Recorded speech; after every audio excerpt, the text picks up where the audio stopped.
Hey, what's up everyone? I hope you're all having a wonderful day or night. I hope you will enjoy today's video, so let's just get into it. I brainwashed myself, as delusionally as I wanted to believe that I was a version of myself, a woman that at that time I wasn't.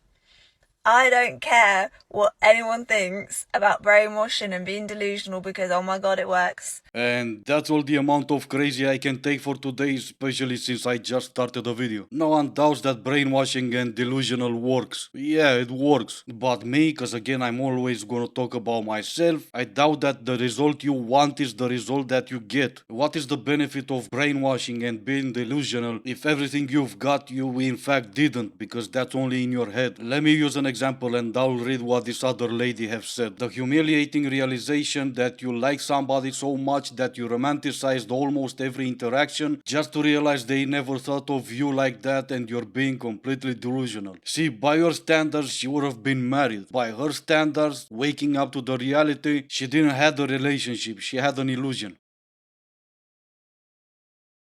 Currently, I have a bet that my ex-boyfriend's gonna text me today saying he's sorry and he misses me. Now, it hasn't happened yet. It hasn't happened yet. But it will happen because it has to happen. It does. It hasn't happened yet, but I think it will. So I'm gonna go, guys, I'm gonna go.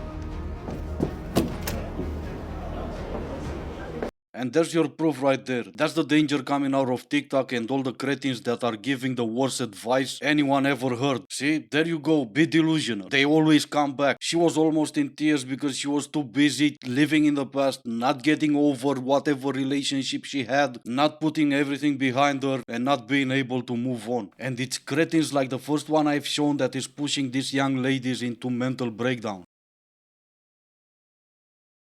How many people have you slept with? I'm not too sure. I think I'd have to check my list. Okay. Well, show me the list then. Go. I think it's like 20. No way! Show the camera. Yeah, no way. She didn't ask last week, so you can say 20. She said all of them. And looking at that list, I think it's safe if we add another zero. You guys are dating this? Okay then. At some point, you've used Hinge. I have a love-hate relationship with Hinge, but she is single and she is back on the app. So let me share with you my Hinge cringe list. Obviously, my target audience is men because I'm swiping for men. So this is a video to help you guys out and just a public service. You know, if you're doing these things, I personally would highly suggest that you stop doing it because it will enhance your chances of meeting someone. But if not, you know what? Take it with a grain of salt. Let's get into it. So the first thing that really annoys me that people do on Hinge is you come to my profile, you have a taste of my personality, you send me a like, I match with you, and then you don't start a conversation? You're waiting for me to start a conversation? No, why? Why are you collecting matches like Pokemon cards? Like, that is not the point. So I think if you like someone and they match with you, you should start a conversation.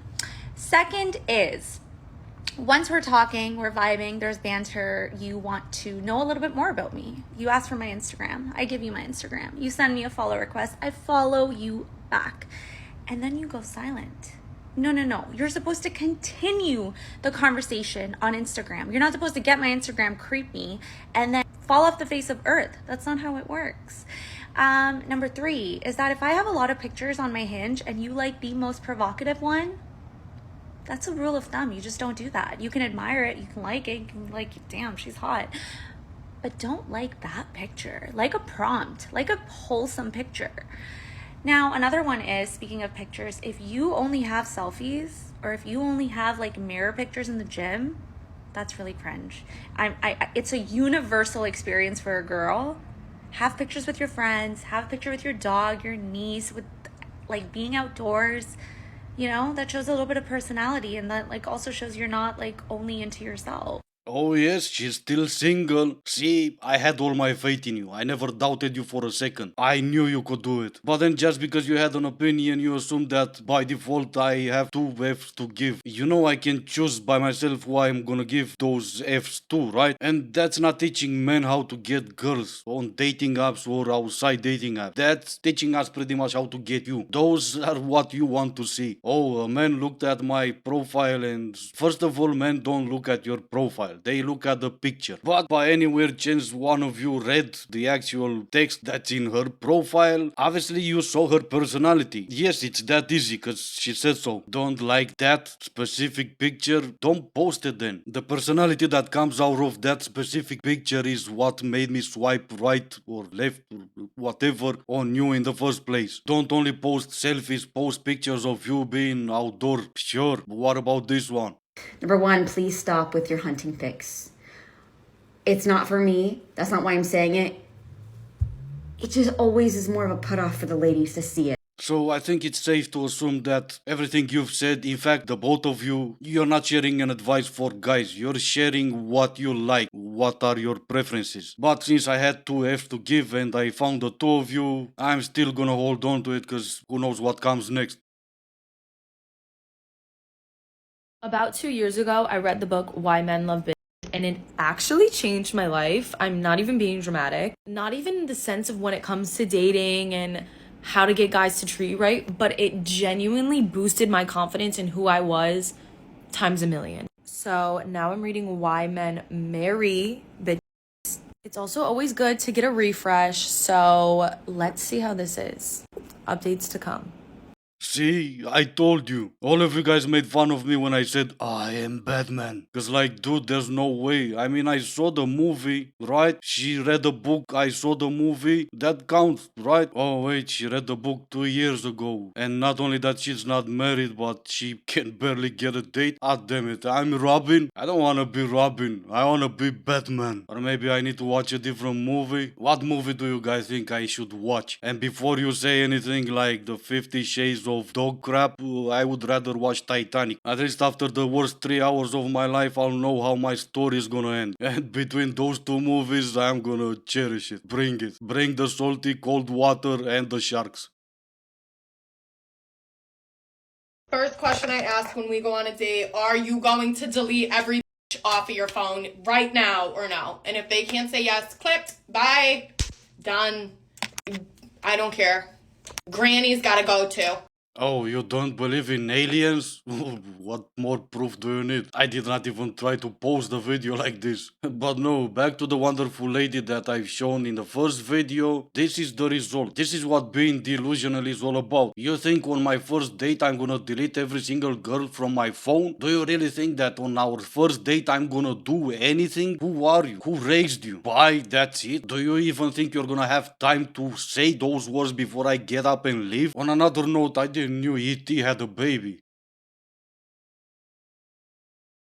Okay, I'm gonna be brutally honest.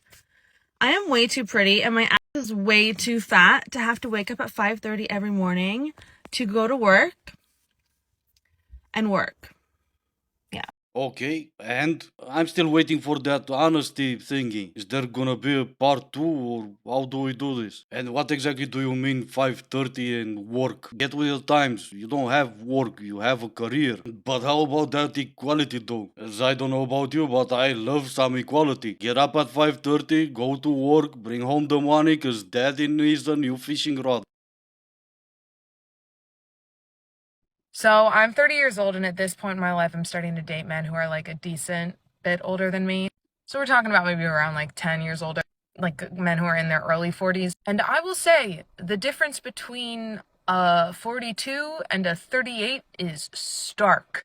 I wouldn't say there's a big difference between like 33 and 37, at least in my experience. But men in their early 40s text like my parents. I was on my way to a first date with one and my Uber was late. And so I texted saying like, hey, 5 minutes late. So sorry, see you soon. And the guy wrote back, okay, period. Okay, period. I was like, oh my God, he hates me. And then when I get there, he's all, hi, how are you? One guy I got a text with after a date and it was like, hey, Tess, period. I was like, oh no. It just went on to be like, how is your week going? David. Like he signed it!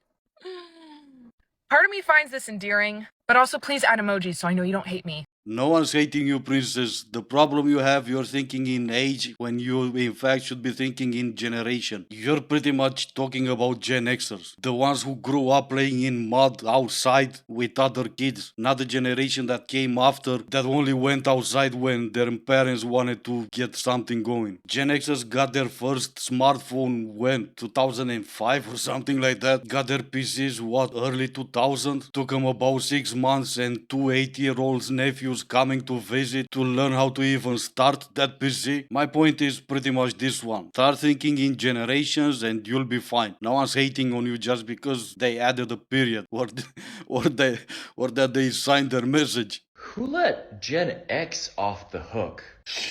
Don't do that. Sir, I don't know what game you're playing, but we do not invoke Gen X for a reason. They are the lost generation because they want to be lost. We do not need to go find them. They're perfect where they are. You know how millennials, we've like seen some shit and then we talk a lot about it all the time. Gen X has seen more shit, but they don't talk. They just stare. The latchkey kids had playgrounds that doubled as torture devices, then went home to an empty house, cooked food for a whole family, and just waited for their parents to come home while they nursed their wounds. They spent a lot of time alone, just being able to think of things that will hurt everyone's feelings. But lucky for us, they've decided to remove themselves from the generational conversation, as long as we don't invoke them so they don't have to go nuclear. You cannot convince me that the people who make those easy depression meal videos have ever actually been depressed. Because the second you start off by telling me I have to chop some vegetable or that I need 5 ingredients, you've lost me. My depression meal is taking shredded cheese, putting it on a plate, and microwaving it for 20 seconds. That's if I'm feeling fancy. If I'm not, you're going to find me eating it straight out of the bag at 3 in the morning with the fridge light on, and I'm dropping crumbs on the floor that my cat is cleaning up after me. If I have to chop something, I'm just not going to eat. And that's your worst generation in human history. I'm gonna ignore everything else you've said, but what in the world is a depression meal? Can someone please explain that to me? I wish we lived in like a modern nation, you know, one where like the railroads stayed on the tracks and shit. America has the most peaked in high school energy as a country, and every 4th of July, we put on our prom dress and our prom queen sash, and we butt chug vodka like we're 17, light off fireworks and scream, I used to be hot! No, you didn't. You used to be a bully, and you used to be relevant, and now you need to work a 12-step program back to being a functional country, okay?